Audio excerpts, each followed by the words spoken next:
Hi, I'm Emily Mowland and I'm the ADHD pathway lead in Basingstoke CAMS. I'm going to talk to you about ADHD and sleep, finding your calm and beating the chaos.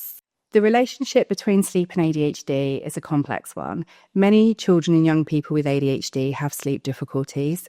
They can have difficulties with sleep onset, frequent wakings, early rising, nightmares, night terrors, sleepwalking, sleep talking, restless sleep, daytime sleepiness, short sleep duration, bedtime resistance, and anxiety around bedtime.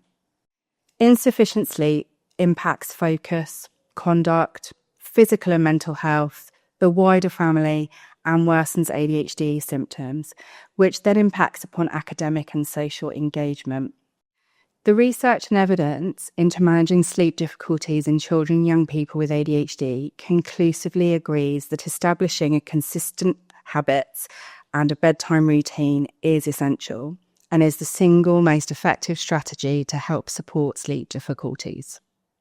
Set a routine with your child and young person and think about things that they find calming. Ensure that this can be done every night, including having a set wake-up time in the morning to help set your child and young person's body clock.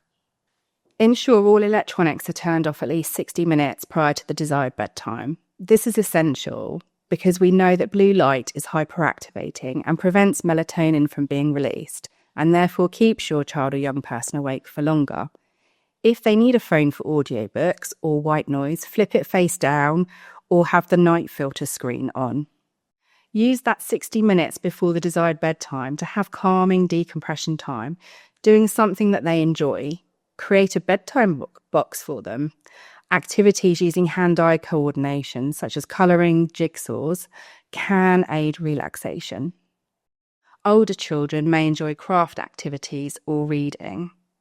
Once in bed, a bedtime story can also help. A bath before bed will aid sleep owing to the drop in body temperature after having a bath, which makes it easier for children and young people to fall asleep. Think about their bedtime environment. Do they have blackout blinds? Is their room noisy? Is their room hot, cold? What about bedding? Do they have a particular preference for specific types of bedding? In young children, is there anything that may scare them in the night on waking? Are the drawers and cupboards shut? Is there any light source that's creating shadows? Do they have or need a comforter? Consider lighting and dim lights in the hour prior to bed. We advise the use of red or orange lights to mimic sunset colours. If you think about the sun setting late at night in the summer, we feel more energised than when we do in the winter when the nights draw in earlier. That's because the sun setting and the night drawing in activates our melatonin production. There are also foods which can be added into the diet which naturally increase melatonin in the body, such as tart cherries, nuts, eggs, and milk. Tryptophan is an amino acid which is converted to melatonin and serotonin, and it can be found in fatty fish, turkey, chicken, cheese, soybeans, and tofu. Foods high in magnesium can also help. Magnesium acts as a muscle relaxant by binding to certain receptors or neurotransmitters which are known to improve sleep and regulates melatonin. Magnesium can be found in bananas, pumpkin seeds, oats, spinach.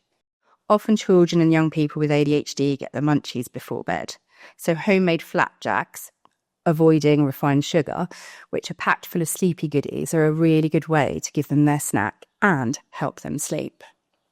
Foods to avoid before bed: anything spicy, fatty, high sugar, acidic foods, caffeinated foods and drinks, and also alcohol.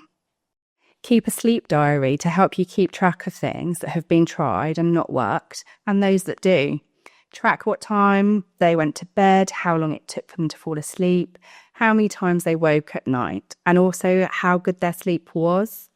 Doing this for a period of 2 weeks will enable you to identify any patterns. Whilst with ADHD we advocate physical exercise, some research does indicate that high-intensity exercise can negatively impact sleep. If this is the case for your child or young person, try to bring those activities forwards in the day if at all possible. Avoid naps during the day, as this will make your child or young person feel less tired in the evening.